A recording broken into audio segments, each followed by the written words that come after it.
Hello hello hello. இப்போ நம்ம negotiable instrument act பார்க்க போகிறது கிடையாது. நம்ம வந்து இந்த பார்ட்னர்ஷிப் பார்க்க போகிறோம். நெகோஷியபிள் இன்ஸ்ட்ருமெண்ட் ஆக்ட் நம்ம வந்து காலையில் பார்த்துக்கலாம், காலையில் லைப்ரரியில் பார்த்துக்கலாம். நான் இப்போ வந்து உனக்கு பார்ட்னர்ஷிப் எடுத்து முடிச்சிருக்கேன். பார்ட்னர்ஷிப்பு யூனிட் 2 தான் மெயினாக பார்க்க போகிறோம். So yeah, Kaushik sir notes தான். ஆனால் நான் என்னன்னா இதுக்கு முன்னாடி ஐஆர்எஃப் நடத்தியிருப்பேன். இப்போ பார்ட்னர்ஷிப் ஆக்ட்ல இவனுக்கு நடத்துகிறேன். நான் எந்தெந்த இது நடத்துகிறேனோ அந்தந்த நோட்ஸ் எடுத்துக்கோ. நான் ஐஆர்எஃப் புக்கில் நடத்தியிருப்பேன். ஸோ அந்த ஐஆர்எஃப் படிக்கும்போது புக்கு எடுத்துக்கோ. அது நான் வந்து உன்கிட்ட முன்னாடியே சொல்லிடுவேன். இப்போ வந்து பார்ட்னர்ஷிப் ஆக்ட் நடத்த போகிறேன். ஸோ பார்ட்னர்ஷிப் ஆக்டுக்கு நீ கௌஷிக் சார் நோட்ஸ் எடுத்துக்கோ. யூனிட் 2 நாலாவது ஏதோ ஒய்ஃபை பிரச்சனை போல.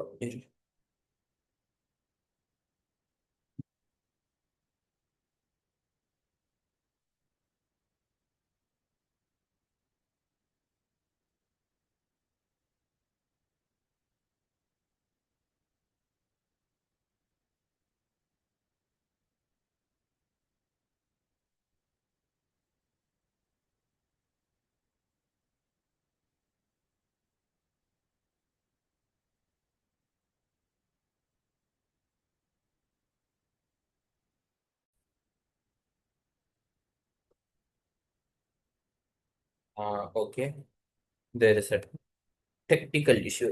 ஸோ நான் வந்து திருப்பி ஆரம்பிக்கிறேன்.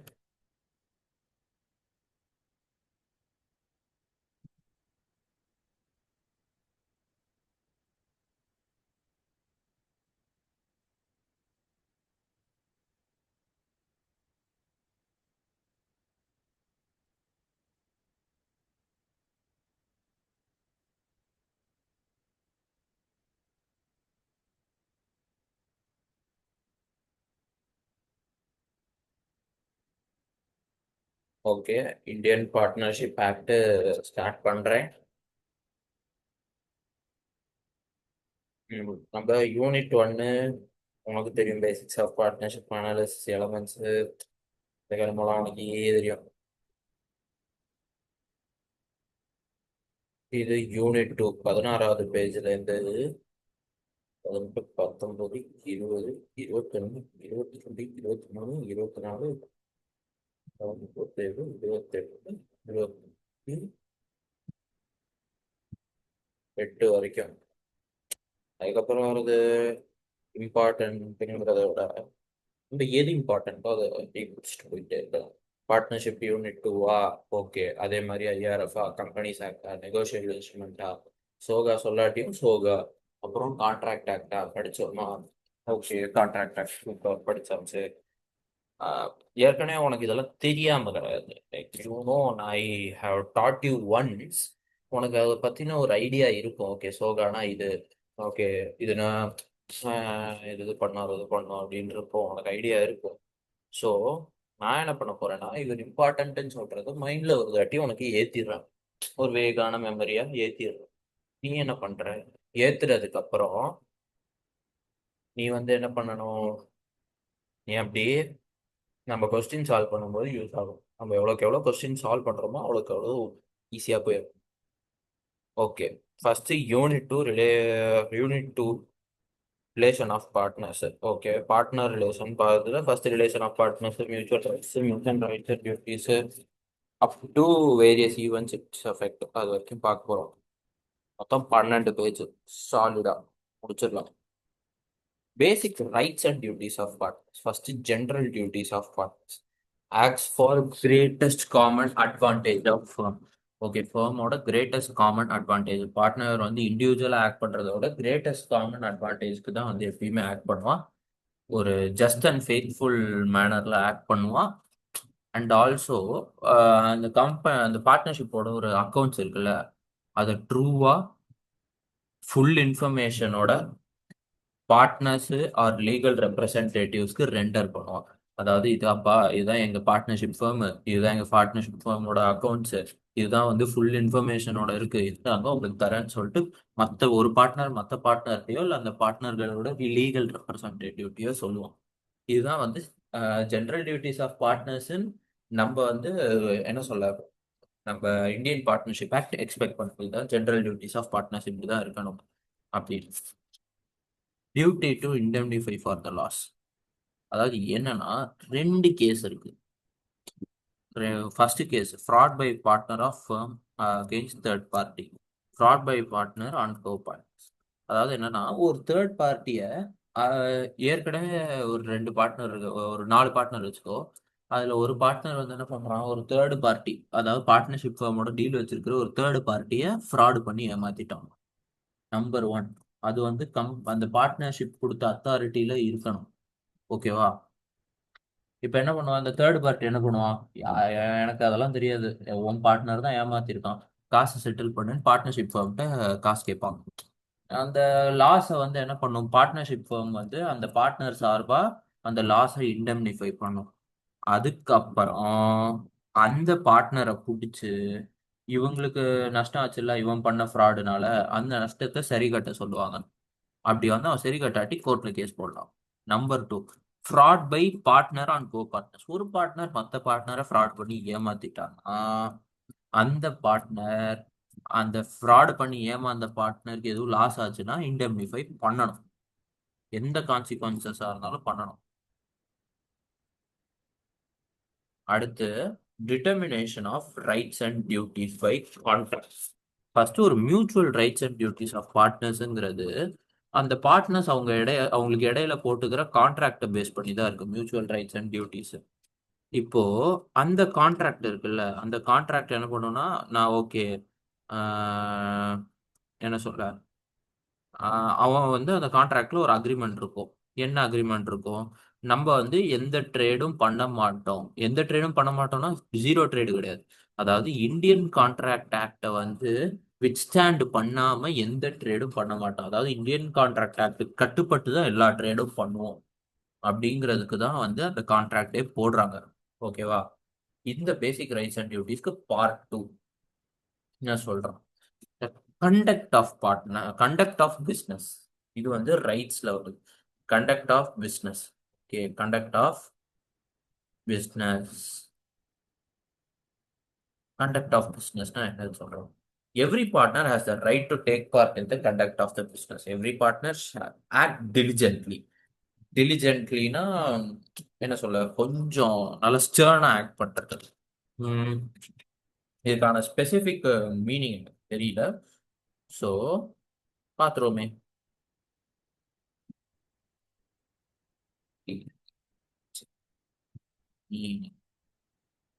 டிலிஜென்ட்லினா காஷியஸ்னஸ், அதாவது ஒரு கேரோட ஒர்க் பண்றது. அதாவது எவ்ரி பார்ட்னர் ஒரு கேரோட ஒர்க் பண்ணணும். எவ்ரி பார்ட்னர் அவன் வந்து என்ன சொல்ல, பிஸ்னஸ் கண்டக்ட், அதாவது அந்த பார்ட்னர்ஷிப் ஃபார்மோட பிஸ்னஸ்ல வேலை பார்க்கறதுக்கு முழு உரிமை இருக்கு. அவன் ஒரு கேரோட ஒர்க் பண்றான். அவன் வந்து என்ன சொல்ல, ஃபேமோட புக்ஸ் ஆஃப் அக்கௌண்ட்ஸை வந்து எடுத்து பார்த்துக்கலாம், அது ஒரு காப்பி கூட எடுத்துக்கலாம், அது எந்த பிரச்சனையும் இல்லை. அதுக்கப்புறம் ஒரு பார்ட்னருக்கும் இன்னொரு பார்ட்னருக்கும் நிறைய டிஃப்ரென்ஸ் இன் ஒப்பீனியன்ஸ் இருக்கும். அதை எந்த பார்ட்னர் வேணாலும் சால்வ் பண்ணி வைக்கலாம். ஒரு பார்ட்னருக்கும் இன்னொரு பார்ட்னருக்கும் நிறைய டிஃப்ரென்சஸ் இருக்கும், நிறைய ஏதாவது சின்ன சின்ன தகராறு வரும். ஆஹ் அதாவது அந்த மாதிரி தகராறை சால்வ் பண்ணி வைக்கலாம். இப்போ ஆக்சஸ், அதாவது என்னன்னா இந்த அக்கௌண்ட்ஸ் எல்லாம் வந்து புக்ஸ் ஆஃப் ஃபர்ம் வந்து ஆக்சஸ் பண்ணி ஒரு காப்பி எடுத்துக்கலாம்னு சொன்னேன்ல, யார் யார் எடுத்துக்கலாம், எதிர அந்த பார்ட்னர் எடுத்துக்கலாம், அல்ல அந்த பார்ட்னரோட லீகல் ரெப்ரசன்டேட்டிவ் எடுத்துக்கலாம். இப்போ ரிசால்விங் த டிஃபரன்ஸ் இன் ஒப்பீனியன்னு சொன்னாங்க, அதாவது அந்த ஒப்பீனியனை எப்படி ரிசால்வ் பண்ணுவாங்க, ஜென்ரலா ரொட்டீன் மேட்டர்ஸ்ன்னு ஒன்று இருக்கும். அதாவது அந்த பிரச்சனை எதுவும் வந்தா அதை சால்வ் பண்றதுக்கு இந்த மாதிரி சால்வ் பண்ணுங்கன்னு ஒரு ரொட்டீன் மேட்டர் இருக்கும். அது மாதிரி சால்வ் பண்ணலாம். அதுக்கு மெஜாரிட்டி ஆஃப் த பார்ட்னர் வந்து கன்சர்ன் கொடுத்தா போதும். ஆஹ் அதாவது என்ன சொல்லலாம், ஃபார் எக்ஸாம்பிள் இப்போ சிம்பிளா சொல்லணும்னா, இப்போ என்னோட பிஸ்னஸ், நான் பார்ட்னர்ஷிப் ஃபார்ம் ஒரு பிஸ்னஸ் பண்ணுது. அந்த பிஸ்னஸ்ல டே டு டே, அதாவது ரொட்டீனா நடக்கிற ஒரு விஷயத்துல ஏதோ ஒரு பிரச்சனை வருது. அந்த பிரச்சனையில மெஜாரிட்டி ஆஃப் த பார்ட்னர்ஸ் என்ன டிசைட் பண்றாங்களோ அதுதான் சொல்யூஷன். அதுவே இப்போ நான் வந்து தண்ணி கேன் பிஸ்னஸ்ல இருந்து எலக்ட்ரிசிட்டி பிஸ்னஸ் பண்ண போறேன்னு வச்சுக்கோ. அந்த மாதிரி ஒரு change in nature of business இருக்குல்ல, அப்ப எல்லா பார்ட்னரும் கன்சர்ன் தந்தாதான் அந்த பார்ட்னர்ஷிப் நடக்கும். ஓகேவா? இப்போ mutual rights and liabilities of partners. First இதுதான் ரொம்ப முக்கியமான ஒரு இது. மியூச்சுவல் ரைட்ஸ் அண்ட் லைபிலிட்டிஸ்னா பார்ப்போம். First right to remuneration. ஜென்ரலா பார்ட்னருக்கு ரெமுனரேஷன் இருக்காது. ஆனா if the partnership deed provides or else, அது ஜென்ரல் ட்ரெடிஷன், அதாவது பார்ட்னர்ஸ்க்கு வந்து நம்ம காசு கொடுக்கணுங்கிறது ஒரு ட்ரெடிஷனா இருந்தாலோ, பார்ட்னர்ஷிப் டீட்ல மென்ஷன் செய்யப்பட்டிருந்தாலோ ரெமுனரேஷன் கண்டிப்பா பே பண்ணணும். ஆர்எல்ஸ் ரெமுனரேஷன் பே பண்ண தேவையில்ல. ஓகேவா? அடுத்து ப்ராஃபிட்டோ லாஸோ அதை ஈக்குவலா ஷேர் பண்ணணும். ஒரு பார்ட்னர்ஷிப் டீட் இல்லாட்டி ப்ராஃபிட்டோ லாஸோ ஈக்குவலா ஷேர் பண்ணணும். அடுத்து இன்ட்ரெஸ்ட் ஆன் கேபிட்டல் மேபி பே பண்ணிக்கலாம். அதுவும் என்ன சொல்ல, இப்போ இன்ட்ரெஸ்ட் ஆன் கேபிட்டல் இருக்குப்பா, நான் வந்து நான் 5 லட்சம் கட்டுறேன், எனக்கு இவ்வளோ பர்சன்டேஜ் நீ கேபிட்டல் வந்து தரணும், 6% கேபிட்டல் தரணும். எல்லா சமயம்லாம் தரணும்னு அவசியம் இல்லை. ப்ராஃபிட் வந்து தந்தா போதும். ப்ராஃபிட் வரும்போது இன்ட்ரெஸ்ட் ஆன் கேபிட்டல் தந்தா போதும். ஓகேவா? அடுத்து இப்போ என்னன்னா, partner may claim interest on any advance or payment made beyond capital. அதான் என்ன சொல்றாங்கன்னா, நான் கேபிட்டல் கான்ட்ரிபியூட் பண்ணதையும் தாண்டி நான் ஏதாவது ஒரு லோன் அந்த பார்ட்னர்ஷிப் ஃபார்முக்கு கொடுத்தா எனக்கு வந்து 6% இன்ட்ரெஸ்ட் அந்த லோன்ல தரணும். ப்ராஃபிட்டோ லாஸோ எனக்கு அந்த இன்ட்ரெஸ்ட் ஆன் லோன் வந்தாகணும். அடுத்து indemnification. Partner to firm, firm to partner. அதாவது இப்போ பார்ட்னர்னால ஃபர்முக்கு எதுவும் நஷ்டம் ஏற்பட்டுச்சுன்னா, ஒரு பார்ட்னர்னால ஃபர்முக்கு எதுவும் நஷ்டம் ஏற்பட்டுச்சுன்னா அந்த நஷ்டத்துக்கு ஆஹ், இவங்க வந்து சரி கட்டணும். ஆனா அந்த நஷ்டம் வந்து சும்மா அவன் அத்தாரிட்டிக்குள்ளலாம், அதாவது என்னன்னா, இவங்க மற்ற பார்ட்னர் சொன்னாங்க அதுபடி செஞ்சேன் ஆனா லாஸ் ஆயிருச்சு, அதுக்கெல்லாம் வந்து இவன் வந்து சரி கட்டணும்னு அவசியம் இல்லை. இவனோட தப்புனால, இவனோட நெக்லிஜென்ஸ்னால எதுவும் லாஸ் ஆச்சு, அந்த லாஸை இவன் சரி கட்டணும். அவ்வளவுதான். இப்போ firm to partners. Firm to partners அதாவது பார்ட்னர்ஷிப் ஃபேர்ம்னால பார்ட்னர்ஸ்க்கு எதுவும் லாஸ் ஆச்சுன்னா, இப்போ நான் இது partner to firm, firm to பார்ட்னர்ஸ்ங்கிறவங்கள 5 பார்ட்னர் சேர்ந்தா அது ஒரு ஃபேர்ம், 4 பார்ட்னர் சேர்ந்தா அது ஒரு ஃபேர்ம், 3 பார்ட்னர் சேர்ந்தா அது ஒரு ஃபேர்ம், ஒரு இண்டிவிஜுவல் பார்ட்னர் பார்ட்னர்னு சொல்லுவோம். அவ்வளோதான். இப்போ ஃபேர்ம் டு பார்ட்னர்ஸ்னால எதுவும் லாஸ் ஆயிடுச்சு. அதாவது இப்போ என்னன்னா, என்னென்ன டயத்துலலாம் வந்து ஃபேர்ம் டு பார்ட்னர் வந்து இண்டemnify பண்ணோம்னா, ஃபர்ஸ்ட் இப்போ பார்ட்னர் என்ன பண்றான், அஹ், ஒரு பேமெண்ட் பண்ணியிருக்கான், இல்ல ஒரு லயபிலிட்டி, அதாவது ஃபேர்முக்காக ஒரு பேமெண்ட் பண்ணியிருக்கான், ஆர் ஃபேர்முக்கு வர வேண்டிய லயபிலிட்டியை தனக்கு எடுத்துக்கிட்டான். அந்த மாதிரி டயத்துல ஒரு பார்ட்னர் அந்த மாதிரி பண்ணிட்டான்னா மற்ற பார்ட்னர்லாம் சேர்ந்து இந்த பார்ட்னருக்கு காம்பன்சேட் பண்ணணும். ஓகேவா? அடுத்து எமர்ஜென்சி. இது வந்து என்னன்னா, இப்போ உன் ஃபேர்ம் இருக்கு, உன் ஃபேர்ம்ல திடீர்னு ஃபயர் ஆக்சிடென்ட் நடக்குது. நான் என்ன பண்றேன், ஆஸ் அ பார்ட்னரா வந்து அந்த ஃபயர் ஆக்சிடென்ட்டை வந்து ஸ்டாப் பண்ண பார்க்கறேன். ஓகேவா? மேக்சிமம் நான் வந்து லாஸை குறைக்க பார்க்கறேன். அப்படி குறைக்கிறதுக்கு நான் என்னோட சொந்த அசெட்டை யூஸ் பண்ணிக்கிட்டேன். அந்த லாஸை குறைக்கிறதுக்கு என்னோட சொந்த அசெட்டை யூஸ் பண்ணிக்கிட்டேன். அதுக்கப்புறம் நீ ஃபேர்முக்காக தானே செஞ்ச, அதனால உனக்கு காசுலாம் தர முடியாதுன்னுலாம் சொல்லக்கூடாது. அவன் சொந்த அசெட் யூஸ் பண்ணியிருக்கான்னா அதை ஃபேர்ம் வந்து சரிசமமா பிரிச்சு அவனுக்கு அவனுக்கு ஏற்பட்ட நஷ்டத்தை கொடுக்கணும். அவன் சொந்த அசெட்டுக்கான காம்பன்சேஷன் தரணும். ஓகே. ஆஹ் அதான் இன் எமர்ஜென்சியும் டு ப்ரொடெக்ட் ஃபர்ம் அகேன்ஸ்ட் லாஸும் கொஞ்சம் சிமிலர் தான். ஒரு எமர்ஜென்சி சுச்சுவேஷன்ல இவன் வந்து என்ன சொல்ல, ஃபேர்மை ஹேண்டில் பண்ணியிருந்தா அந்த டயத்துல இண்டemnify பண்ணணும். இப்போ ஃபேர்முக்கு எதுவும் லாஸ் வருது, அந்த லாஸை இவன் மினிமைஸ் பண்ண ட்ரை பண்ணிருந்தா அந்த டயத்துல ஆஹ் என்ன சொல்ல, இவனுக்கு எதுவும் லாஸ் ஆச்சுன்னா அதை வந்து இண்டemnify பண்ணணும். நம்பர் 4. இப்போ அது அந்த ஃபயர் ஆக்சிடென்ட் எக்ஸாம்பிள் இதுக்கு தான். ஆக்சுவலா இந்த 2, 3, 4 ரொம்ப சிமிலர். 2, 3, 4 ரொம்ப similar. Acted how a man of ordinary prudent act. அதாவது இப்போ ஒரு சூழ்நிலை வருது, அந்த சூழ்நிலையை வந்து ஒரு சராசரி மனுஷன் எப்படி ஃபேஸ் பண்ணுவானோ மினிமம் அந்த மாதிரி ஒரு பார்ட்னர் ஃபேஸ் பண்ணி எதுவும் லாஸ் ஆயிருச்சுன்னு வையேன், அந்த பார்ட்னருக்கு பர்சனல் லாஸ், அந்த கம்பெனிக்காக ஃபேஸ் பண்றேன்ட்டு அவன் பர்சனல் லாஸை ஃபேஸ் பண்ணிட்டா, மற்ற பார்ட்னர்ஸ்லாம் அந்த லாஸ்க்கு இம்டெம்னிஃபை பண்ணணும்.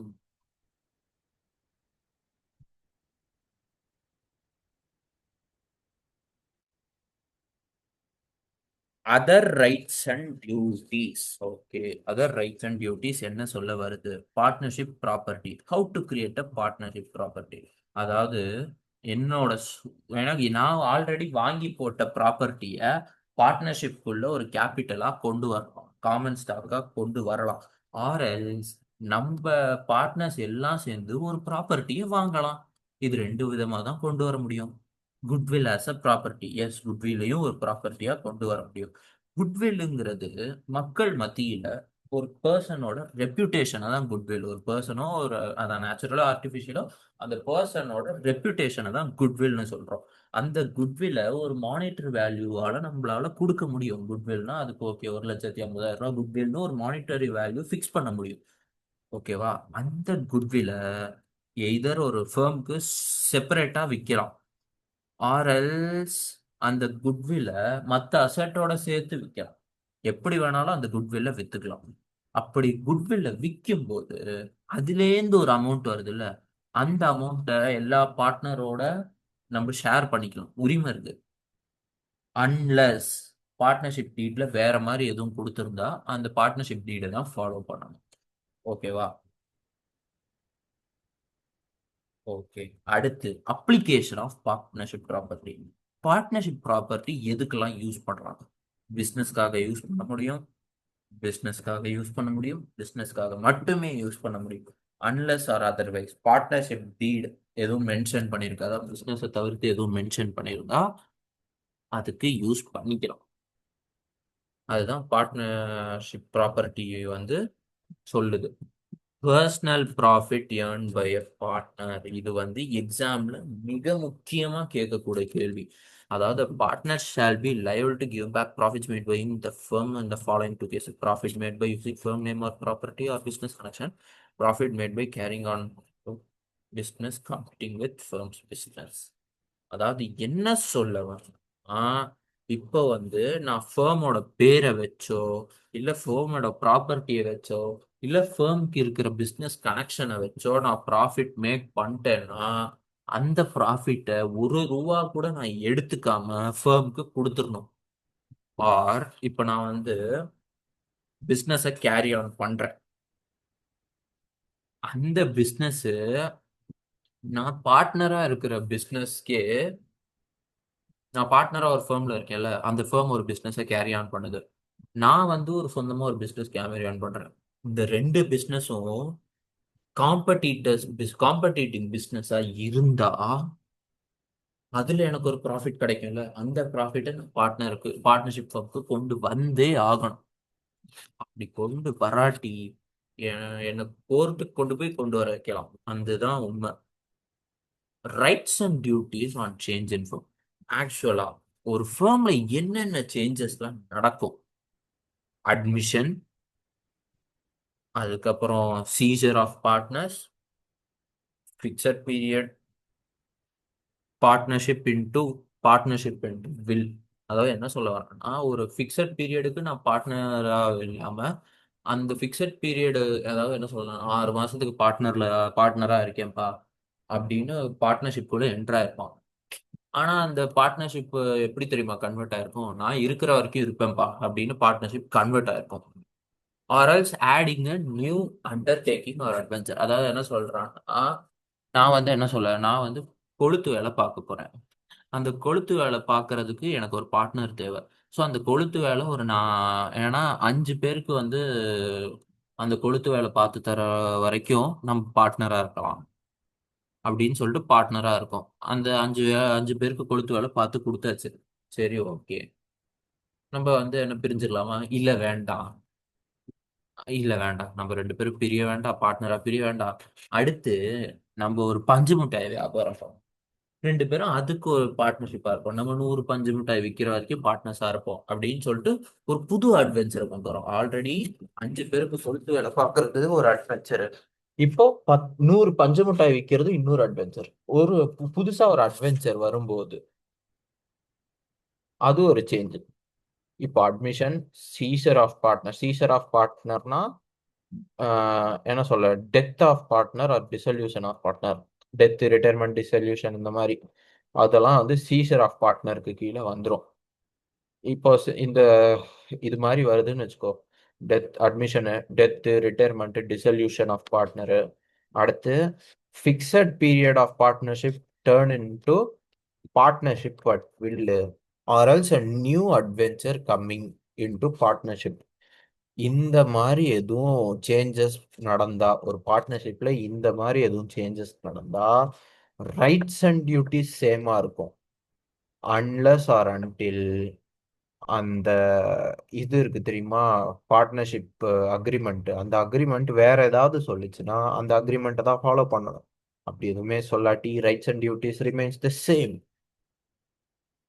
சுருக்கமா சொல்லணும்னா பார்ட்னர்ஷிப்ல எந்த ஒரு சேஞ்ச் நடந்தாலும் ரைட்ஸ் அண்ட் டியூட்டிஸ் ஒரே ரைட்ஸ் அண்ட் டியூட்டிஸ் தான்.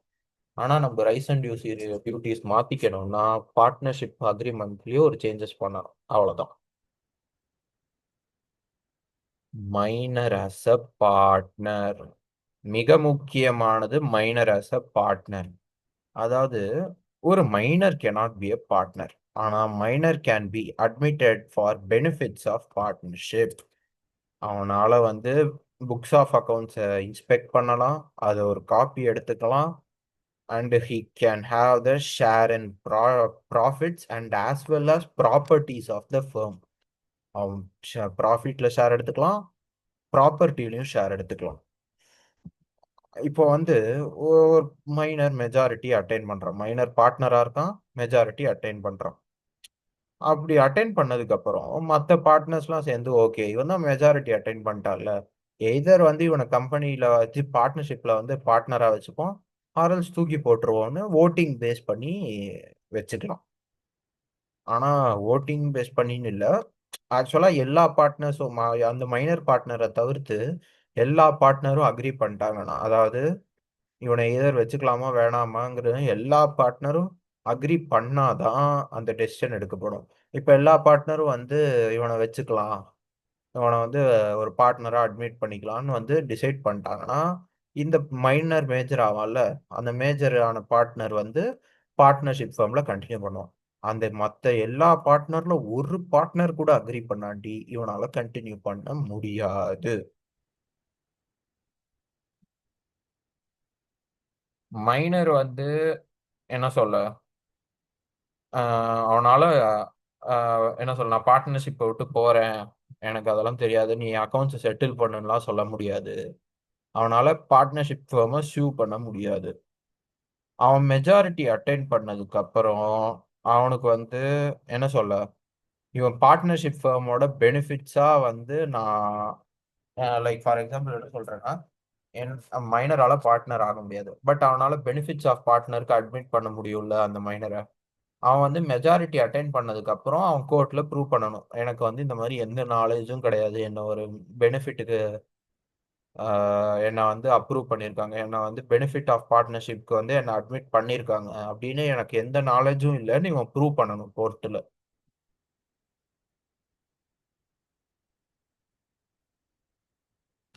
இப்போ rights and liabilities upon attaining majority.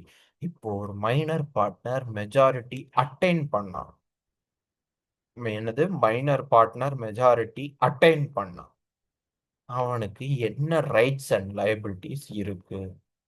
Situation one, either அவன் வந்து என்ன சொல்ல, ஒரு பார்ட்னரா வந்து எலெக்ட் செய்யப்படலாம், either by express agreement or by mere silence. அதாவது என்ன சொல்ல வராங்கன்னா, he shall elect to continue as partner within 6 months of attaining majority or obtaining knowledge that he is admitted to benefits of partnership. Once he chose to continue, he is personally liable for all act of firm. He is admitted, since he is admitted to benefit of partnership, share in profit and property is same as that of in case of minor. அதாவது என்ன சொல்ல வராங்கன்னா, அவன் major ஆனதுக்கு அப்புறம் அவனால partnership ஃபார்ம்ல continue பண்ண முடியும். எப்ப கண்டினியூ பண்ண முடியும்? அவன் மெஜாரிட்டி அட்டைன் பண்ண 6 மாசத்துக்குள்ள அவனை வந்து எலெக்ட் பண்ணணும். இந்த மாதிரி வந்து என்ன சொல்ற, 6 மாசத்துக்குள்ள அவனை எலெக்ட் பண்ணணும். இந்த மாதிரி இவன் வந்து மேஜர் ஆயிட்டான், ஸோ ஹி கேன் கண்டினியூன்னு வந்து அவனை எலெக்ட் பண்ணணும் ஆஸ் அ பார்ட்னரா. ஓகேவா? ஆர்எல்ஸ் ஆர்எல்ஸ் இந்த மைனர்லேருந்து மேஜர் ஆனால பார்ட்னர், அந்த பார்ட்னர் தான் வந்து பெனிஃபிட் ஆஃப் பார்ட்னருக்கு அட்மிட் செஞ்சிருக்கோம். வென் வி ஆர் மைனர், நம்ம பெனிஃபிட் ஆஃப் பார்ட்னருக்கு நம்மள பார்ட்னர்ஷிப் ஃபர்ம்குள்ள உள்ள சேர்த்துக்கிட்டாங்கன்னு அவனுக்கு அந்த நாலேஜ் வந்ததுக்கு அடுத்த செகண்ட்லேருந்து அவன் வந்து பார்ட்னர்ஷிப் ஃபர்ம்ல ஒரு பார்ட்னரா இருந்துக்கலாம். அவன் வந்து என்ன பண்ணலாம், இப்போ வந்து நான் பார்ட்னர்ஷிப் ஃபர்ம்ல நான் வந்து பார்ட்னர் ஆயிட்டேன். He choose to be a partner. Then வந்து ஃபர்மோட எல்லா ஆக்டிவிட்டீஸ்க்கும் இந்த பார்ட்னரும் லைபிள்.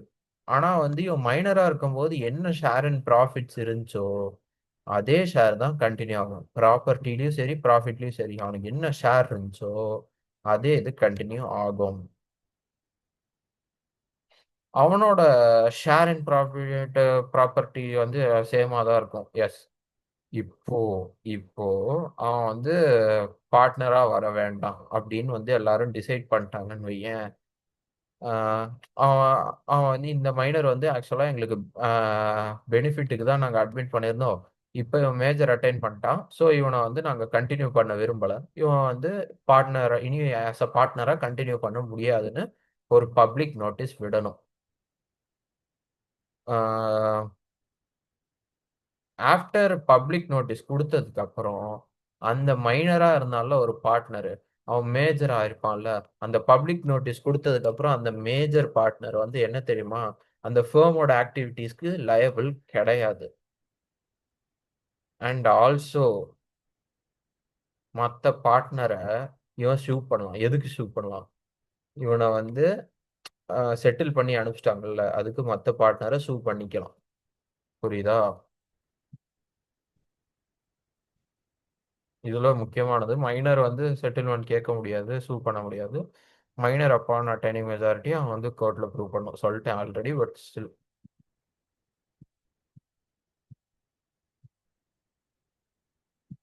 ஓகே, கம்மியாக தான் இருக்கு. 21, 22, 23, 24, 25, 26, 27, 28 டே பேஜ் தான். Hmm.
ஓகே.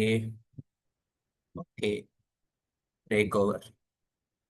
இப்போ relation with respective to third parties.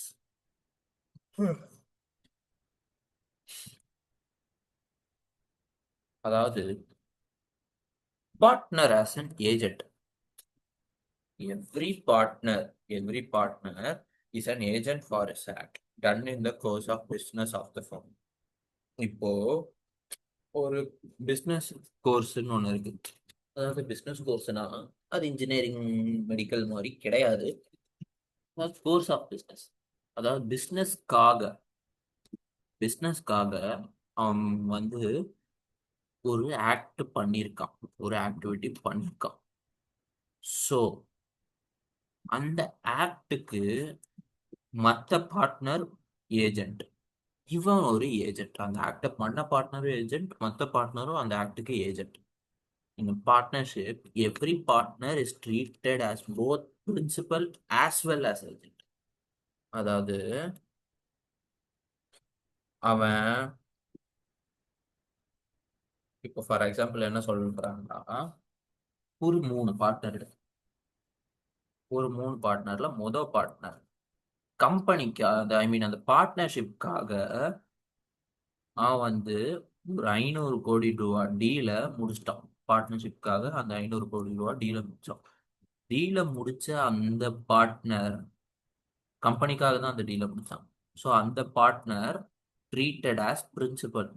அந்த டீலை முடிக்காத மற்ற ரெண்டு பார்ட்னர் இஸ் ஏஜென்ட். ஓகேவா? ஏஜென்ட்டா ட்ரீட் செய்யப்படுவாங்க.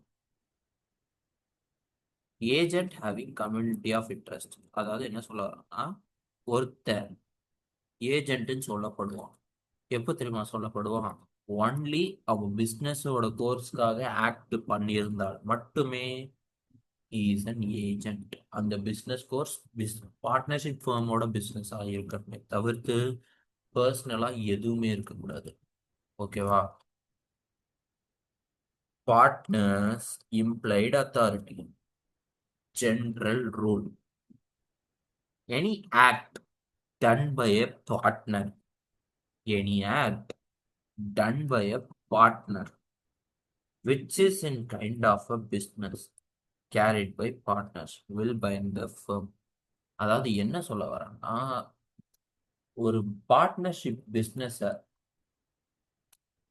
கேரி பண்றதுக்காக அந்த பார்ட்னர் எந்த விதமான ஆக்டிவிட்டி செஞ்சாலுமே அது அந்த மொத்த ஃபேமையும் ரெஸ்பான்சிபிளா வந்து ஹெல்டு பண்ணுங்கிறான். ஆனா இந்த ஜெனரல் ரூலுக்கு ஒரு எக்ஸெப்ஷன் இருக்கு. எப்ப தெரியுமா எக்ஸெப்ஷனு? Immovable property related. இப்போ ஒரு பார்ட்னர் ஃபேமுக்காகன்னு சொல்லிட்டு அவன் வந்து ஒரு லேண்டு பில்டிங்னு வாங்கி போடுறான். அதுக்கெல்லாம் ஃபேம் ரெஸ்பான்சிபிள் எல்லாம் எடுத்துக்க முடியாது.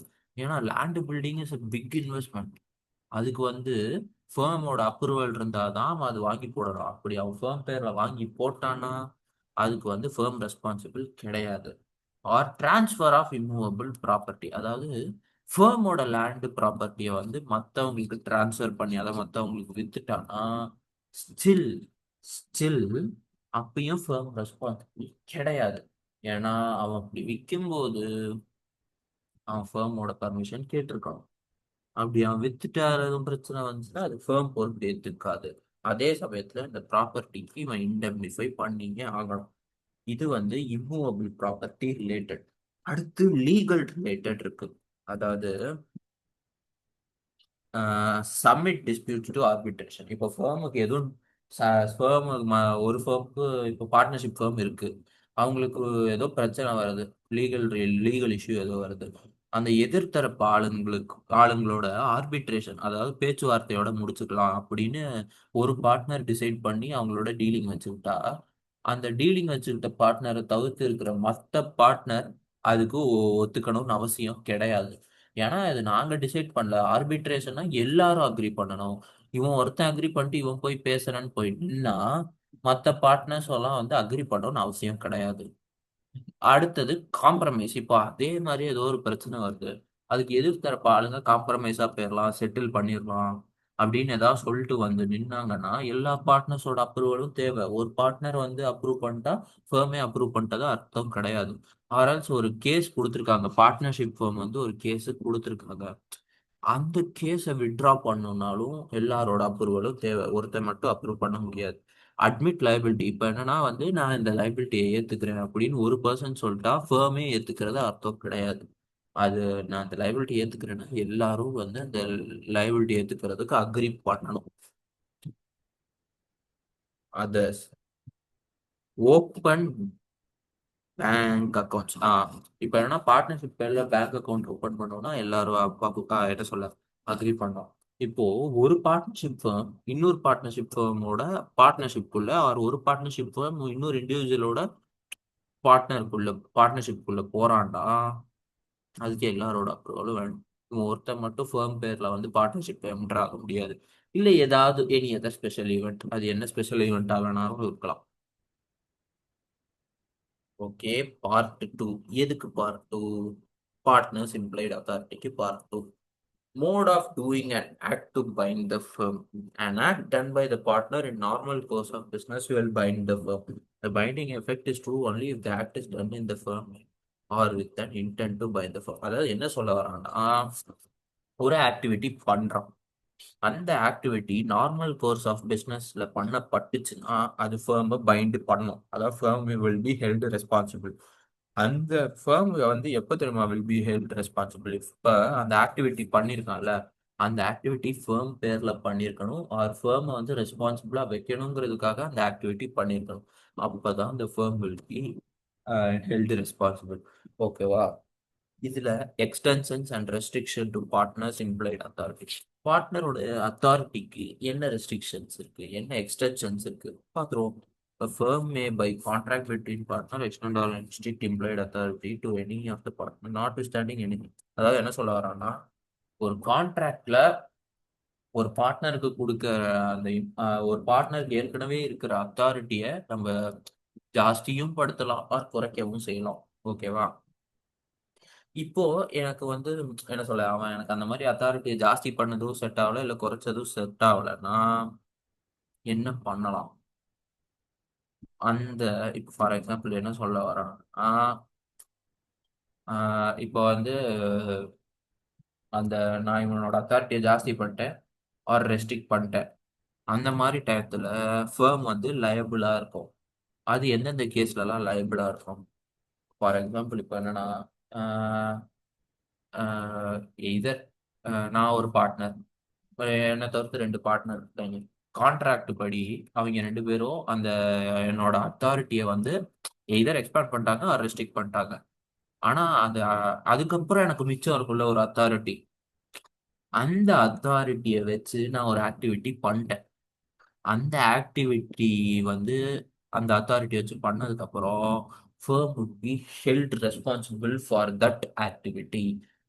அண்ட் அண்ட் தேர்ட் பார்ட்டி நினைச்சுப்பான், ஓகே இவன் அத்தாரிட்டி வந்து 50% இருக்கு அப்படின்னு, ஆனா ஆக்சுவலா என் அத்தாரிட்டி 20%க்கு குறைச்சு வச்சுட்டாங்க ஆர் 70%க்கு இன்க்ரீஸ் பண்ணிட்டாங்க. இப்போ தேர்ட் பார்ட்டி அது தெரியாம அந்த 50%க்கு தான் இவனுக்கு அத்தாரிட்டி இருக்குன்னு சொல்லிட்டு அதுக்கேற்ற மாதிரி தேர்ட் பார்ட்டி என் கூட firm on behalf of firm என் கூட டீலிங் வச்சுக்கணும்னு நினைக்குது. சரி, நானும் வந்து on behalf of firm dealing வச்சுக்கிட்டேன். தேர்ட் பார்ட்டிக்கு அந்த ரெஸ்ட்ரிக்ஷனை பத்தியும் ஐடியா இல்லை. அப்படி இல்லாத சமயத்துல நான் என்ன ஆகும்? Firm will be held liable. Okay, இவனுக்கு வந்து ஒரு ரெஸ்ட்ரிக்ஷன் வச்சிருக்காங்க, இவனுக்கு 50% அத்தாரிட்டி இருக்குன்னு வச்சோம், ஆனா இவனுக்கு 30% தான் இருக்கு. ஆனாலுமே வந்து இந்த ஃபர்ம் கூட நான் டீலிங் வச்சிருக்கேன். ஸோ இவன் மட்டும் ரெஸ்பான்சிபிள் கிடையாது, பூரா ஃபர்முமே ரெஸ்பான்சிபிள் தான் அப்படின்னு. Partners authority in an emergency. The firm is liable to indemnify the partner for his act and in emergency to protect firm against law, act like a how ordinary prudence would have done in his own case. இது மூணு சிமிலரா இருக்குன்னு சொன்னேன்ல. ஒரு emergency சுச்சுவேஷன்லயோ இல்லை ஒரு firm லாஸ்லேருந்து protect பண்ணுறதுக்கோ, இல்லை ஒரு சுச்சுவேஷனில் ஒரு காமன் மேன் எப்படி ஆக்ட் பண்ணியிருப்பானோ அந்த மாதிரி அந்த ஃபேர்மில் இருக்கிற பார்ட்னரும் ஆக்ட் பண்ணியிருந்தா, ஏன்னா இப்போ ஃபார் எக்ஸாம்பிள் இது மூணுத்துக்கும் ஒரே எக்ஸாம்பிள் தான். என்னன்னா ஒரு ஃபயர் ஆக்சிடென்ட் நடக்குது, அந்த ஃபயர் ஆக்சிடென்ட்டுங்கிறது ஒரு எமர்ஜென்சி நம்பர் 1. இப்போ ஃபேமுக்கு வந்து லாஸ் ஆகுது. ஃபேமுக்கு லாஸ் ஆகிறதுக்கு நான் ஐயோ என்னடா ஃபேம் லாஸ் ஆகுது, லாஸ் ஆகக்கூடாது, நம்ம ஏதாவது பண்ணுங்கிறது to protect firm against loss. நான் என்ன பண்ண போறேன்? ஒரு காமன் மேன் என்ன பண்ணுவான்? ஃபயரை குறைக்கிறதுக்கு ஏதாவது தீயணைப்பு துறையை கூப்பிடுவான், தண்ணி ஊற்றுவான், இல்லை இந்த மாதிரி ஃபயர் கேன் ஒன்று இருக்கும் அதை வச்சு ஸ்ப்ரே பண்ணுவான். அது மாதிரி பண்ண ட்ரை பண்ணுவான். ஒரு ஆர்டினரி மேன் என்ன பண்ணுவான் அதே பண்ணுவான். இப்போ இப்படி பண்றதுனால இவனுக்கு வந்து ஃபயர் வூண்ட்ஸ் வந்துருச்சு. ஸோ ஹாஸ்பிட்டலுக்கு போறான், அங்க ஒரு 5 லட்ச ரூபா செலவாகுது. ஃபயர் வூண்ட்ஸ் எல்லாம் வந்து என்ன சொல்ல, இவனுக்கு வூண்டு வந்துருச்சு, ஒரு ரொம்ப நாள் வேலைக்கு வர முடியாது. ஹாஸ்பிட்டல் பில்லு தீட்டிட்டான், 1 லட்ச ரூபா தீட்டிட்டான். அதுக்கப்புறம் வீட்டில் வந்து பர்சனல் கேர் எடுக்கணும், நர்ஸ் அப்பாயிண்ட் பண்ணணும். அது அவனுக்கு வந்து கேர் எடுத்து பண்றாங்க. அதுக்கு ஒரு 2.5 5 லட்ச ரூபாய் வரைக்கும் வந்துருச்சு. Firm is responsible. அதாவது ஃபேம் வந்து அந்த மெடிக்கல் பில்லை வந்து ஷேர் பண்ணி கட்டணும் இவனுக்காக. இவனை தவிர்த்து மற்ற பார்ட்னர்ஸ் ஆக்சுவலாக ஃபேம்னு நான் மீன் பண்ணணும். அது மாதிரி நிறைய லாஸ் அவனுக்கு. அவனுக்கு என்ன மெடிக்கல் பில்லுங்கிறது ஒரு கேஷ் லாஸு. அதே மாதிரி வேற ஏதாவது லாஸ் நடந்தா அப்போ ஃபேம் தான் responsible.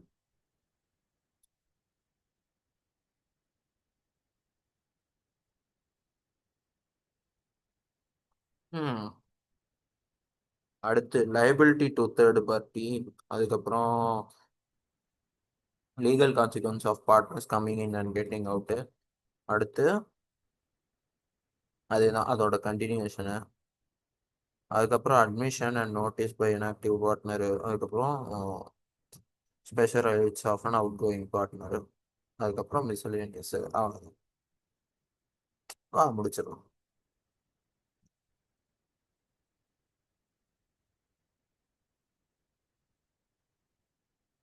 Liability to third part. இது என்னன்னா ரொம்ப ஒரு மாதிரி முக்கியமானது. ஆனா நம்ம ஏற்கனவே பார்த்துட்டோம் அப்படின்னு சொன்ன சிற்பார் பார்க்கல. நீ தப்பிக்கலான்னு பார்த்தியா? நம்ம இதுவரைக்கும் தான் பார்த்தோம்.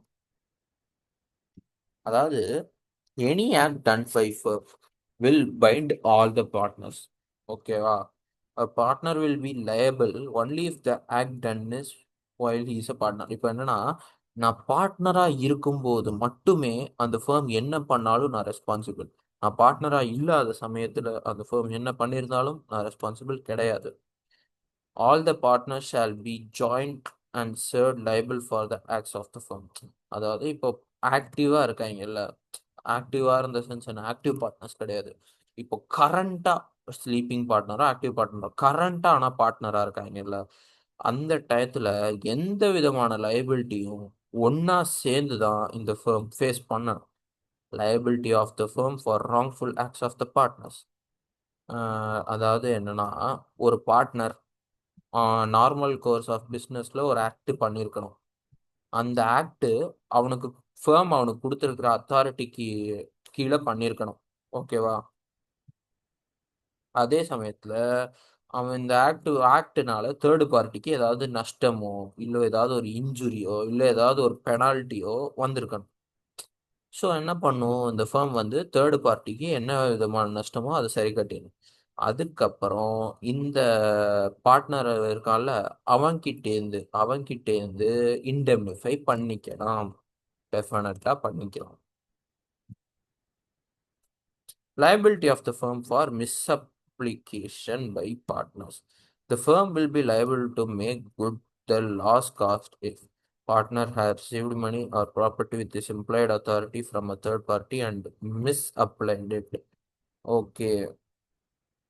Misapplied it. Okay. Money or the property is received by the firm, and while it is in custody of the firm, the partners has misapplied. Okay, super. அவன் ரெண்டு சுச்சுவேஷன் கொடுத்துருக்கான். ஆஹ் என்னன்னா, ஒரு பார்ட்னர் தேர்டு பார்ட்டி கிட்டேருந்து ஒரு மணியோ இல்லை ப்ராப்பர்ட்டியோ அவனுக்கு கிடைச்சிருக்கு. எப்படி கிடைச்சிருக்கு? அவன் இம்ப்ளைடு, அதாவது அவனோட அத்தாரிட்டிக்கு கீழே ஏதோ ஒரு ஆக்ட் பண்ணியிருப்பான். அவன் அந்த டயத்தில் மணியோ ப்ராப்பர்ட்டியோ அவன் தேர்டு பார்ட்டிக்கிட்டேயோ வாங்கி அதை வந்து தப்பான வழியில் யூஸ் பண்ணிட்டான்.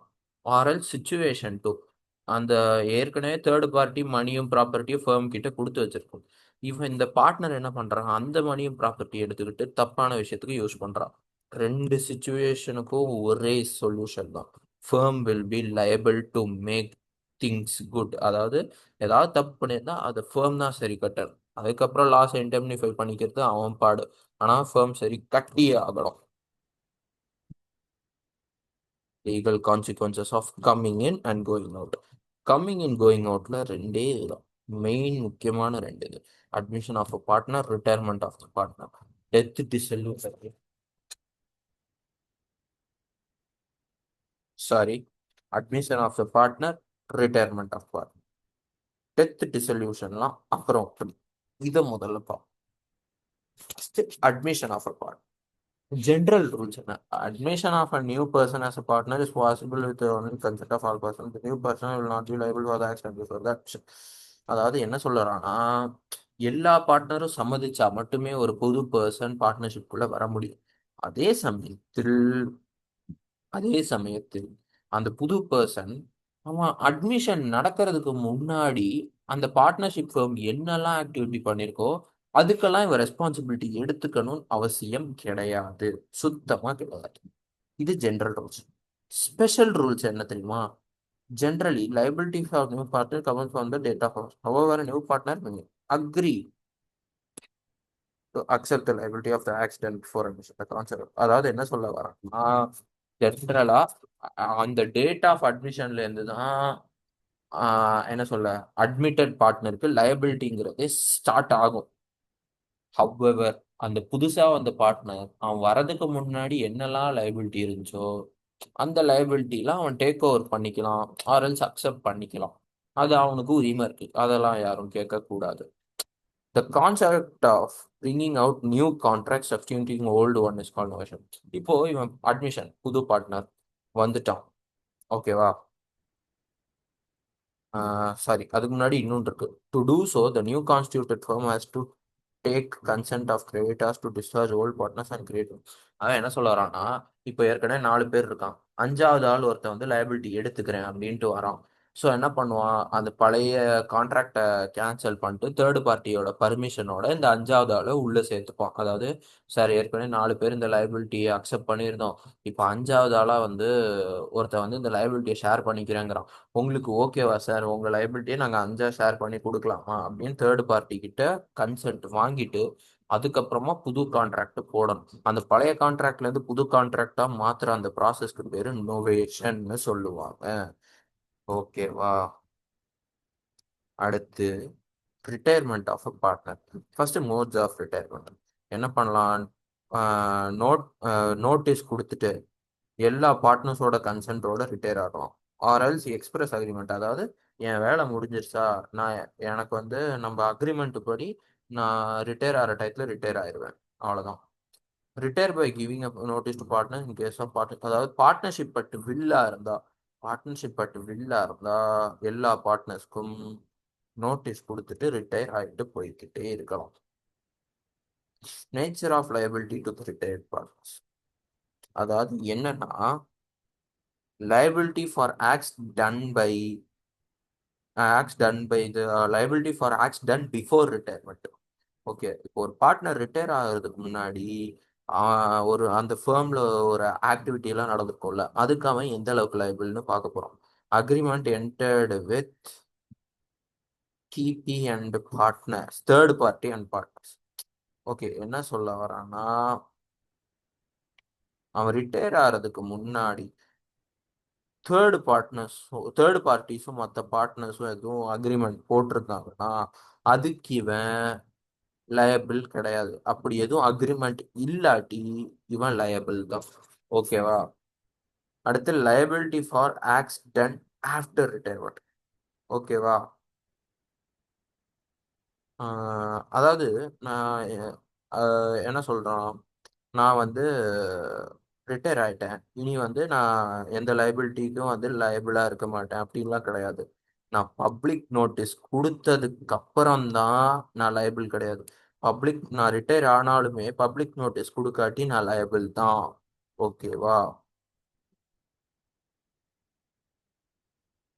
இதுக்கு கண்டினியூஷன் இப்போதான் மெயின், செம்ம main. expulsion of a partner, liability of estate of deceased partner, insolvency of partner. இது மூணு தான் மிக முக்கியம். அதுக்கப்புறம் அட்மிஷன் நோட்டீஸ் பை ஆக்டிவ் பார்ட்னர்லாம் சப்ப.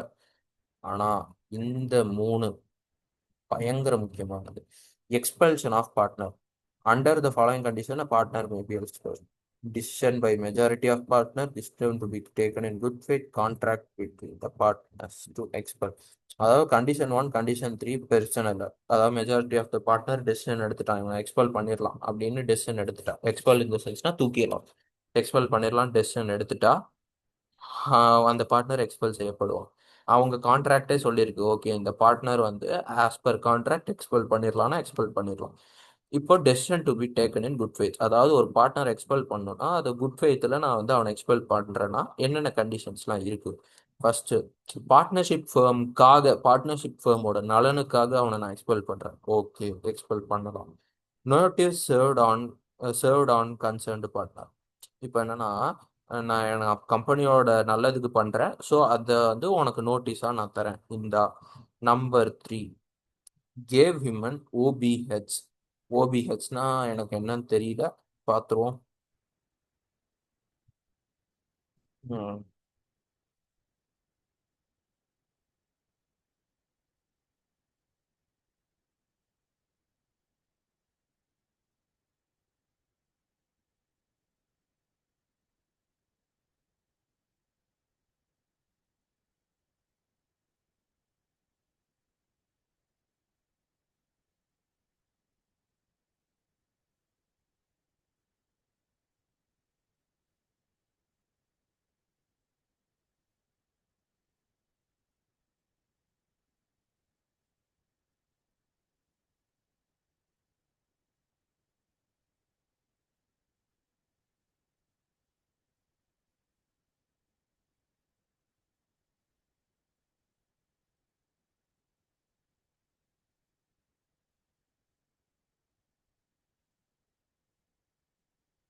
ஓகே, ஸ்கிரீன்ஷாட் எடுத்தாதான் சரி வரும்.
ஓகே, ஆஃப்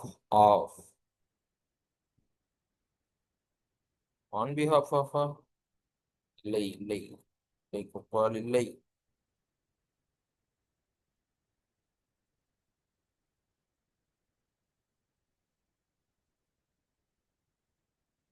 சாட் ஜிபிடி கரெக்டாக சொல்லுவோம்.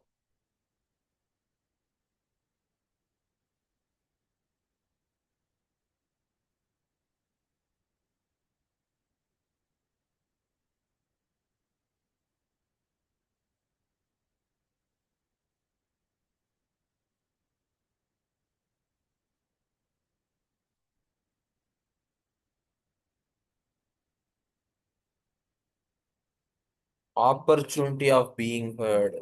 அதான் சாட்ஜிபிடி சொல்லுவான்னு இல்லை. அதாவது என்ன சொல்றான்னா, இப்போ அந்த அந்த ஆளு வந்து என்ன சொல்ல, கம்பெனியோட நலனுக்காக தூக்குறேங்கிறான். ஆனா அந்த ஆளுக்கு விருப்பம் இருக்கோ இல்லையோ, அவனுக்கு அது பண்ணணுமோ வேண்டாமோ. ஸோ அவனுக்கு வந்து ஒரு சான்ஸ் கொடுக்கணும், பேசுறதுக்கான ஒரு சான்ஸ் கொடுக்கணும்.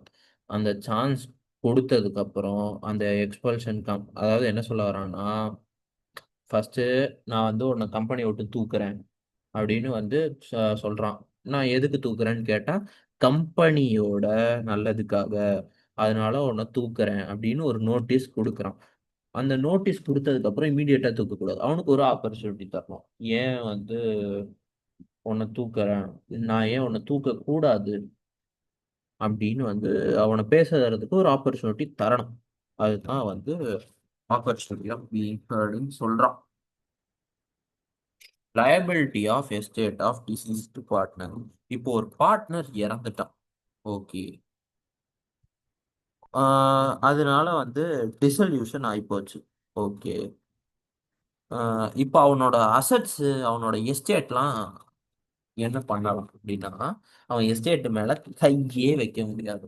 Unless or until there is a contract. அவ்வளவுதான், சிம்பிள், முடிஞ்சு. Insolvency of a partner. Effect of insolvency as under follow. இப்போ ஒரு பார்ட்னர் இன்சால்வெண்ட் ஆயிட்டான். ஓகே, அவனால பார்ட்னரா ஃபர்ஸ்ட் கண்டினியூ ஆக முடியாது.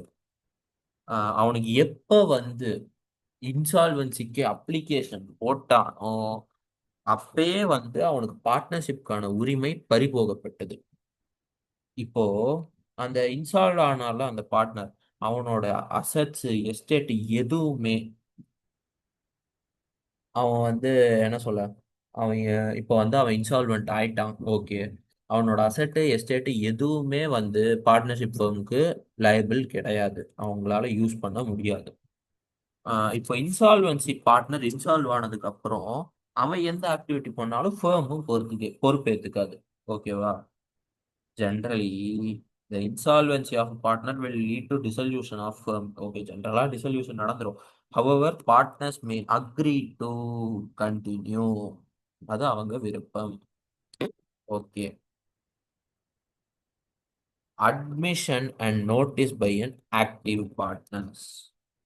ஓகே, இதுதான் மிக முக்கியமானது அப்படின்னு சொல்ல மாட்டேன், இது பெருசாக தெரியல. கவனி. அதாவது என்னன்னா, admission and notice by an active partner. First, admission made by a partner. Any admission or representation by partners will act as the evidence against the firm if the following two conditions are satisfied. Acts are conditioning the affairs of the firm. Acts are done in the ordinary course of business of firm. என்ன சொல்ல வரான்னா, ஒரு partner ஒரு admission பண்றான். என்ன பண்றான்? சரி, admission பண்றான். Okay. அந்த அட்மிஷன் எதுக்கு பண்றான்? அந்த அட்மிஷன் வந்து ஃபேமோட அஃபேர்ஸ் கன்சர்ன் பண்ற மாதிரி, கன்சர்ன் பண்றதுக்காக அந்த அட்மிஷன் பண்றான். நம்பர் டூ, ஒரு ஆர்டினரி கோர்ஸ் ஆஃப் பிஸ்னஸ்ல தான் அந்த அட்மிஷன் பண்றான். ஓகேவா? ஒரு ஆர்டினரி கோர்ஸ் ஆஃப் பிஸ்னஸ், ஃபேமோட கனெக்ஷன்ஸ் அவங்களெல்லாம் வந்து இன்வால்வ் பண்றான். ஓகே. இதெல்லாம் இந்த ரீசனுக்காக அவன் அட்மிஷன் பண்றான். இந்த அட்மிஷன் எதுக்கு யூஸ் ஆகும்? இந்த அட்மிஷன் தான் ஃபேர்முக்கு அகேன்ஸ்டா எவிடன்ஸா யூஸ் ஆகும். Okay. Exception to the rule. Admission or representation will not bind the other partners in the following cases. அதாவது ஃபேர்முக்கு அகேன்ஸ்டா எவிடன்ஸா யூஸ் ஆகும். இப்போ ஆர்டினரி கோர்ஸ் ஆஃப் பிஸ்னஸ்ல வந்து அவன் ஏதோ ஒரு அட்மிஷன் பண்றான். ஆர்டினரி கோர்ஸ் ஆஃப் பிஸ்னஸ்ல வந்து அவன் ஏதோ அட்மிஷன் பண்றான், தேர்ட் பார்ட்டியை இன்வால்வ் பண்றான். அந்த டயத்துல மற்ற பார்ட்னர்ஸ் எல்லாம் ரெஸ்பான்சிபிள். இப்போ எப்ப அந்த மற்ற பார்ட்னர்ஸ்லாம் ரெஸ்பான்சிபிளா இல்லாம இருப்பாங்க? ஃபேர்ம் என்ன சொல்ல, தேர்ட் பார்ட்டி இன்வால்வ் பண்ணாம, ஃபேர்மோட ஆர்டினரி கோர்ஸ் ஆஃப் பிஸ்னஸ்ல வந்து அவன் அந்த அட்மிஷன் பண்ணாம இருந்தால் மட்டுமே நம்மளோட மற்ற பார்ட்னர்ஸை வந்து என்ன சொல்ல, லைபிளா வச்சுக்க. சிம்பிளா சொல்லணும்னா, அவன் ஃபேர்மோட நலனுக்காக எந்த ஆக்டிவிட்டி, அவனுக்கு கொடுத்த அத்தாரிட்டியில ஃபேர்மோட நலனுக்காக என்ன ஆக்டிவிட்டி பண்ணாலும் மற்ற பார்ட்னர்ஸ் லைபிள். அவனுக்கு கொடுத்த அத்தாரிட்டியில ஃபேர்மோட நலனுக்காக அவன் எந்த இதுவுமே பண்ணாட்டி, then the other partner is not liable. அடுத்து, notice to an active partner. Notice to a partner who will habitually act for the firm operate as notice to the firm. அதாவது இப்போ நான் என்ன சொல்ற வரேன், இப்போ வந்து எனக்கு வந்து பார்ட்னர்ஷிப் ஃபர்ம், ஒரு பார்ட்னர்ஷிப் ஃபர்ம் கிட்ட நான் வந்து ஒரு நோட்டீஸ் கொடுக்கணும்னு நினைக்கிறேன். அதுக்கு எல்லாரையும் கூப்பிட்டு வச்சு நான் நோட்டீஸ் கொடுக்கணும்னு அவசியம் இல்லை. அந்த ஃபேமோட ஆக்டிவ் பார்ட்னரை பிடிச்சி இந்தாப்பா உன் ஃபேம்கிட்ட கொடுத்துருன்னா நான் அந்த ஃபேமுக்கே அந்த நோட்டீஸ் கொடுத்த மாதிரி. இப்போ இந்த ரூலுக்கு ஒரு எக்ஸெப்ஷன் இருக்கு. Notice not given concerning to affairs of the firm, notice is given to sleeping partner their parts. அதாவது என்ன சொல்ல வரான்னா, இப்போ நான் என்ன பண்றேன், நோட்டீஸை வந்து அந்த ஆக்டிவ் பார்ட்னர்கிட்ட கொடுக்குறேன். ஆனா அது ஃபேமோட அஃபேர்ஸை கன்சர்ன் பண்ணல, அதாவது ஃபேமோட பிஸ்னஸை இன்வால்வே பண்ணல. அப்படி ஒரு நோட்டீஸ் அந்த ஆக்டிவ் பார்ட்னரை கொடுத்தா கண்டிப்பா ஃபேமை பைண்ட் பண்ணாது.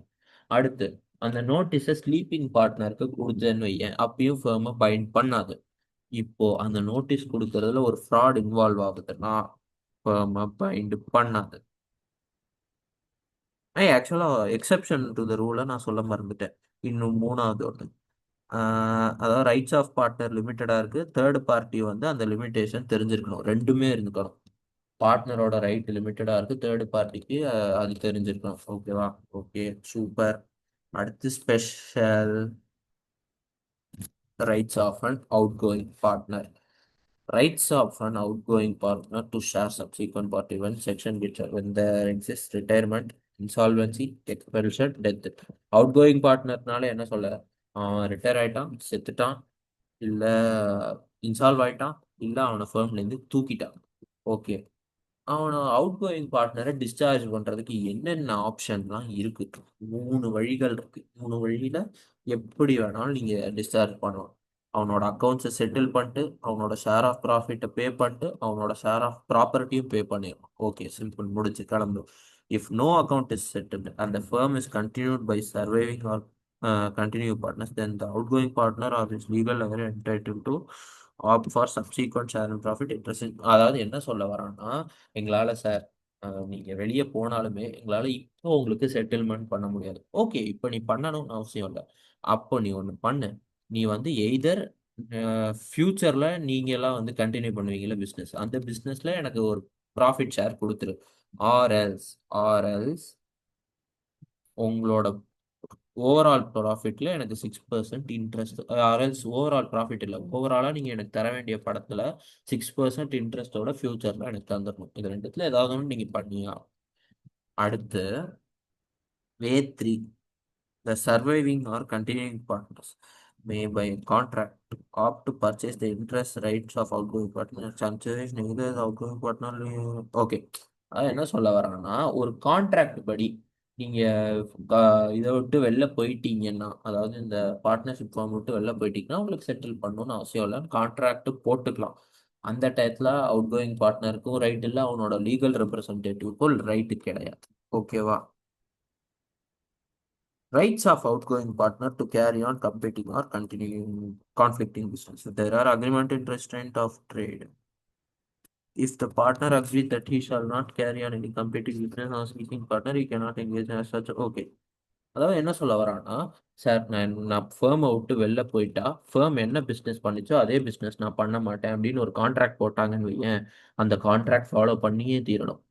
இன் all other case outgoing partner may, அதாவது இப்போ என்னன்னா, எனக்கு வந்து ஸ்டில் நான் அவுட் கோயிங் பார்ட்னராக இருந்தாலுமே எனக்கு அந்த பிஸ்னஸ்லாம் வந்து ஃபாலோ பண்ணணும். ஆனால் வந்து எப்படி வந்து என்ன சொல்ல, அதுக்குன்னு ஒரு ரெஸ்ட்ரிக்ஷன்ஸ் இருக்கு. நீ பிஸ்னஸ் ஃபாலோ பண்ணி நீ தாராளமாக அந்த பிஸ்னஸ் பண்ணலாம். ஆனால் 3 ரெஸ்ட்ரிக்ஷன்ஸ் கண்டிப்பாக இருக்கு. நீ வந்து வெளில போனதுக்கப்புறம் ஃபேமோட பேரை யூஸ் பண்ணக்கூடாது, நீ ஃபேமோட பார்ட்னர்னு சொல்லிக்க கூடாது, அதே சமயத்தில் எங்களுக்கு ஏற்கனவே இருந்த கனெக்ஷன்ஸை நீ யூஸ் பண்ணிக்க கூடாது. அவ்வளவுதான், சிம்பிள். அடுத்து miscellaneous. Right of transferee of a partnership interest, revocation of continuing guarantee. Okay. Right of transferee in a partnership interest. When section get attracted if any partner has transferred his partnership interest. அது என்ன சொல்றான்னா, ஒரு partner இன்னொரு பர்சனுக்கு தன்னோட ரைட்ஸை வந்து transfer பண்றான். அப்போ அந்த டிரான்ஸ்ஃபரி அதாவது அந்த ரைட்ஸை வந்து ரிசீவ் பண்றவனுக்கு என்னென்ன அந்த பார்ட்னர்ஷிப் இன்ட்ரெஸ்ட்டை ரிசீவ் பண்றவனுக்கு என்னென்ன ரைட்ஸ் இருக்கு அப்படின்னு நம்ம பார்க்க போறோம். ஃபர்ஸ்ட், மோட்ஸ் ஆஃப் ட்ரான்ஸ்ஃபர் இதர் சேல் சார்ஜ் ஆர் மார்ட். அதாவது என்ன சொல்ல வரான்னா, நான் வந்து என்னோட பார்ட்னர்ஷிப்பில் எனக்கு கிடைக்கிற இன்ட்ரெஸ்ட்னா என்ன சொல்ல பெனிஃபிட்ஸ், பார்ட்னர்ஷிப்பில் எனக்கு கிடைக்கிற பெனிஃபிட்லாம் நான் வேற ஒருத்தனுக்கு தர விரும்புகிறேன், நான் வேற ஒருத்தனுக்கு ட்ரான்ஸ்ஃபர் பண்ண விரும்புகிறேன். எய்தர் நான் அவனுக்கு என்ன சொல்ல சேல் பண்ணி ட்ரான்ஸ்ஃபர் பண்ணலாம், ஆர்எல்ஸ் மார்டேஜ் பண்ணி ட்ரான்ஸ்ஃபர் பண்ணலாம், ஆர்எல்ஸ் ஒரு சார்ஜ், அதாவது என்னன்னா ஏதோ ஒன்று அவன் எனக்கு பண்ணியிருப்பான், அதுக்கு சார்ஜாக நான் வந்து என்னோட இன்ட்ரெஸ்ட்டை ட்ரான்ஸ்ஃபர் பண்ணுறேன். ஓகேவா? அப்படி ட்ரான்ஸ்ஃபர் பண்ணுறவனுக்கு என்னென்ன ரைட்ஸ் இருக்கும்? First, general rights. அவனுக்கு ஷேர் அண்ட் ப்ராஃபிட் கண்டிப்பாக இருக்கும். டிசல்யூஷன் ஆர் சீஷர் நடக்கும்போது, either dissolution of firm or அந்த பார்ட்னரே ரிமூவ் பண்ணும்போது அவனுக்கு அசட்ஸில் ஒரு ஷேர் கிடைக்கும். அவுட் கோயிங் பார்ட்னருக்கு ஒரு ஷேர் ஆஃப் அசட்ஸ் இருக்கும்ல, அது அதில் வந்து இவனோட என்ன சொல்ல இவனுக்கு அந்த அவுட் கோயிங் பார்ட்னரோட ஷேர் ஆஃப் அசட்ஸ் கிடைக்கும். அடுத்து, இன்எலிஜிபிலிட்டி ஆஃப் ட்ரான்ஸ்ஃபரி. ஒரு டிரான்ஸ்ஃபரியால என்னெல்லாம் பண்ண முடியாது, அவனால வந்து பிஸ்னஸ்ல பார்ட்டிசிபேட் பண்ண முடியாது. அதை எதிர் பார்ட்னர் பண்ணிப்பான், ஆர்எல்ஸ் அவன் பண்ணாம விட்டுருவான். என்ன சொல்ல இந்த பெனிஃபிட்ஸ் எல்லாம் வந்து அனுபவிக்கிறான்ல, அவனால பிஸ்னஸ்ல பார்ட்டிசிபேட் பண்ண முடியாது. அந்த பிஸ்னஸோட புக் ஆஃப் அக்கௌண்ட்ஸை வந்து எடுத்து, ஐ மீன் அந்த பார்ட்னர்ஷிப்போட புக் ஆஃப் அக்கௌண்ட்ஸை எடுத்து படிக்க முடியாது, ஒரு காப்பி எடுத்துக்க முடியாது. ஓகேவா? அடுத்து, revocation of continuing guarantee. First, continuing கேரண்டினா என்ன? கண்டினியூங் கேரண்டினா, நான் வந்து பார்ட்னருப்பா, நான் வந்து உனக்கு என்ன சொல்ல நான் வந்து உனக்கு கேரண்டி தரேன், அந்த கேரண்டி நீ வந்து கண்டினியூ பண்ணிட்டே இருக்கலாம். அதாவது ஹானஸ்டா எப்படி தெரியுமா, இப்போ வந்து இந்த பையன் என்ன லோன் எடுத்தாலும் அதுக்கு நான் கேரண்டி அப்படின்னு சொல்றதுக்கு பேர் தான் கண்டினியூங் கேரண்டி. இப்போ நான் அந்த கண்டினியூங் கேரண்டி ஒரு பார்ட்னர்ஷிப் ஃபர்முக்காக கொடுத்துருக்கேன். இந்தப்பா, நீ என்ன வேணாலும் லோன் எடு, நான் வந்து உனக்கு கேரண்டி தரேன் அப்படின்னு கண்டினியூங் கேரண்டி கொடுத்துட்டேன். ஆஹ் அந்த கண்டினியூங் கேரண்டியை ஒரு பார்ட்னர்ஷிப் கொடுத்துருக்கேன். எதுக்கு கொடுத்துருக்கேன்? ஆஹ் அந்த பார்ட்னர்ஷிப் ஃபர்ம் ஒரு டிரான்சாக்ஷன் மேக் பண்ணியிருக்கோம்ல, அந்த டிரான்சாக்ஷனுக்கு நான் கேரண்டி அப்படின்னு சொல்லிட்டு நான் வந்து ஒரு கண்டினியூயிங் கேரண்டி கொடுத்துட்டேன். அந்த இப்போ வந்து ஃபார் எக்ஸாம்பிள் என்ன சொல்கிறேன்னா, இந்த ஃபர்ம் வந்து அடுத்த 5 மாதத்துக்கு என்ன டிரான்சாக்ஷன் பண்ணாலும் நான் கேரண்டி அப்படின்னு வந்து நான் ஒரு கண்டினியூயிங் கேரண்டி கொடுத்துருக்கேன். இப் இப்போ இது மாதிரி ரெண்டு டைப் ஆஃப் கேரண்டி எதர் நான் ஃபேர்முக்கு வந்து கொடுத்துருக்கேன், ஆர்எல்ஸ் அந்த ஃபேர்ம் பண்ணுற டிரான்சாக்ஷனுக்கு கொடுத்துருக்கேன். ஓகேவா? அந்த கண்டினியூங் கேரண்டிக்கு என்ன எஃபெக்ட் இருக்கு ஒரு ஃபேர்ம் ரீகான்ஸ்டியூஷன் ஆனால்? ஜென்ரலா பாஸ்ட் டிரான்சாக்ஷன்லாம் வந்து ரிவோக் பண்ண முடியாது, future transaction will stand revoke. அதாவது என்ன சொல்ல வரான்னா, இப்போ வந்து இந்த 5 மாசத்துல இப்போ நான் ஒரு பர்சன், ஒரு பார்ட்னர்ஷிப் ஃபேர்ம் இருக்கு, நான் என்ன பண்றேன், ஒரு தேர்ட் பார்ட்டிட்ட இந்த ஃபேர்ம் வந்து என்ன டிரான்சாக்ஷன் பண்ணாலும் நான் கேரண்டிங்க அப்படின்னு சொல்றேன். அந்த 5 மாசத்துல 3வது மாசம் வந்துடுச்சு. 3வது மாசத்துல என்ன பண்றான், ஃபேர்மை வந்து ரீகான்ஸ்டியூஷன் பண்றான். ஸோ நான் என்ன பண்றேன், சரி, ஓகே, இனி அடுத்த 2 மாசம் பேலன்ஸ் இருக்குல்ல, அந்த ஆளுக்கு வந்து நான் கேரண்டி கொடுத்துருக்கேன்ல, அந்த கேரண்டி மட்டும்தான் நான் உனக்காக தர கேரண்டியை தவிர்த்து அதுக்கு அந்த 2 மாசம் கழிச்சு நீ என்ன அந்த ஆளு கூட டீலிங் போட்டாலுமே உனக்கு அந்த கேரண்டி கிடையாது. ஓகேவா? இப்போ இன்னும் சிம்பிளா ஒரு இது சொல்றேன். அதாவது என்னன்னா, இப்போ நீ இருக்க, நீ என்ன பண்ற, ஆஹ் 50,000த்துக்கு லோன் வேணும்னு கேட்குற. நான் என்ன பண்றேன், இந்த பொண்ணு வந்து 50,000 லோன் கேட்குறா, நான் கேரண்டி தரேன். Okay, fine. இவ வந்து அடுத்தடுத்து என்ன லோன் கேட்டாலுமே இவளுக்கு வந்து கொடுங்க அப்படின்னு நான் வந்து சொல்லிட்டேன். நீயும் நீயும் என்ன சொல்ற, அந்த லோன் கொடுக்குற பர்சனும் என்ன பண்ணிட்டீங்க, இவன் தான் கேரண்டி தரான்ல, நீ என்ன பண்ண, 5% இன்ட்ரெஸ்ட் வேண்டாம், இனி வந்து நான் உனக்கு 4% இன்ட்ரெஸ்ட்ல வந்து நான் உனக்கு லோனை ரீபே பண்றேன், நீ என்ன பண்ணிட்ட, அவனுக்கு கூட போட வேண்டிய அக்ரிமெண்ட்டே மாத்திட்ட. ஸோ நான் என்ன பண்ணுவேன், இனி இதர் வந்து என்ன சொல்ல, நீ வந்து 5% இன்ட்ரெஸ்ட்ல தான் அந்த லோனை தரேன்னு சொன்ன, அதுக்கு தான் நான் கேரண்டி கொடுத்தேன். நீ வந்து 4% இன்ட்ரெஸ்ட் ஆக்குவேன்னு நான் நினைக்கல. ஸோ வந்து நான் என்ன பண்றேன், நான் உனக்கு கொடுத்த கேரண்டியை வந்து ரெவோக் பண்ணிக்கிறேன். அதாவது என்னன்னா, என்ன சொல்ல, எதர் நீ வந்து 5% இன்ட்ரெஸ்ட்ல நீ ரீபே பண்றீன்னா நான் ரெவோக் பண்ண முடியாது. ஆனா நீ வந்து 5%க்கு பதிலாக 4% வந்து ரீபே பண்ணுவேன்னா என்னால ரிவோக் பண்ணிக்க முடியும். ஏற்கனவே நம்ம என்ன டீலிங் போட்டோமோ அதை என்னால ரிவோக் பண்ண முடியாது. ஃபியூச்சர்ல நீ என்ன சேஞ்ச் பண்ணாலுமே அந்த என்னால ரிவோக் பண்ணிக்க முடியும். ஸோ இப்போ அந்த கான்ட்ராக்ட்ல இந்த கண்டிஷனை தவிர்த்து ஏதாவது டிஃபரெண்டா கொடுத்துருந்தாங்கன்னா கண்டினியூங் கேரண்டி அந்த கான்ட்ராக்டை தான் ஃபாலோ பண்ணும். ஓகே. ஸோ நம்ம அட் தி எண்ட் நம்ம பார்ட்னர்ஷிப் ஆக்ட் யூனிட் 2 முடித்து விட்டோம். ஓகே. உனக்கு இந்த வீடியோலாம் நாளைக்கு இல்லை, இன்னும் ஃபியூ ஹவர்ஸ்ல உன் கையில இருக்கும். Okay. Good night. see you. Bye.